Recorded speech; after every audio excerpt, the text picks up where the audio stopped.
Okay, mga idol, sa pagbabalik ni Sales Defense, Karate Boy. Shout out pala doon sa aking mga subscriber. Ganon din sa mga laging nanonood. Mga idol, hapon na, madilim, mag-alas 6 na. Kaya dito lang sa maliit na pwesto ito. Pero para pagsuporta sa inyo, ginagawa ko itong aking video, hindi sa pagmayabang. Tulad ng nagsisipag lang po ako para sa ganon. Mayroon man akong mararating sa aking mga pangarap. Kag salamat sa mga subscriber ko. Ipapakita ko sa inyo yung video na yung saksak daw nga pag ganon, gaganyanin daw bago ipapunta sa likod. Mga idol, kayo na ang maghusga kung tama ba yun. Para sa akin, parang hindi tama. Iba-iba na naman din yung may mga kaalaman. Ipapakita ko sa inyo, nagmamadali lang ako, gabi na eh. Kag shout out, sorry nga hindi ako nakapag-vlog dahil medyo putol-putol ako nakapag-upload dahil mahirap talaga ang pagbablog mga idol, pero pinagpatuloy ko lang to para sa inyo. Mahal ko kayong lahat, I love you.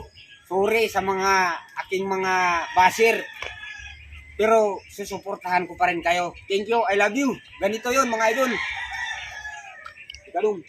Okay mga idol, babala sa mga bata, mga minor de edad, pwede kayong gumawa sa mga tunay na kutsilyo. Tunay ito mga idol, oh. May sirait pa nga. Huwag yung gayahin to. Kung gayahin nyo man, pwede, pero yung sinilas, magupit kayo, parang kutsilyo. Kung gumagawa lang ito, yung mga profesional, no?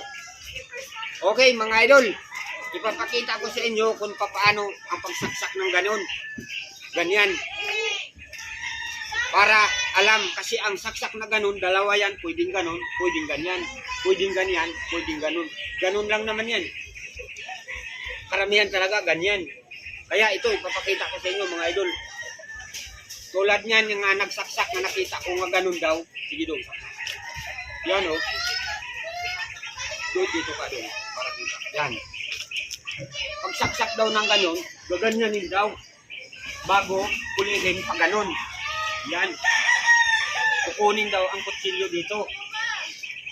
Eh kung sa akin, kung hawakan ako ng ganito, itiboko to at sisipa sa akin. Para sa akin, hindi ako komportable sa ganyan na pangsaksak. Para sa akin, yan, ganyan, saksak. Dito yan. Dito yan mga idol. Halimbawa sa saksak siya, yan. Yan, dito yan. Dito ko yan dadalhin. Hindi niya yan mahugot kasi kapag hinugot niya yan, hihilahin ko at hihilahin, babagsak to siya doon. Kaysa pag nagsaksak, igaganon daw. Diba saksak na ganon? Igaganon daw dito. Hindi ako papayag. Hihilahin ko tong hihilahin. May posibilidad na masugat. Ito yung kamay mo. Ngayon, kasi dalawa naman to, pag saksak niyang ganon, siyempre, sasaksak muna doon. Yan, iiwas yan. Hindi ko makita kasi pagsaksak ng ganun, iiwasan mo muna yan. Yan, ganyan. Para lumagpas yan doon. Pero, ang huli yan doon, pagsaksak ng ganyan, saksak mo. Yan, dito yan. Dito ko yan dalhin. Di ano, kung baga nakakalang to. Yan, nakakalang yan. Hindi niya yan mahugot. Pwede mo siyang dalhin dito. Kalang to dito. Yan, dito. Yan, ikakalang yan dito. Yan dito, yan.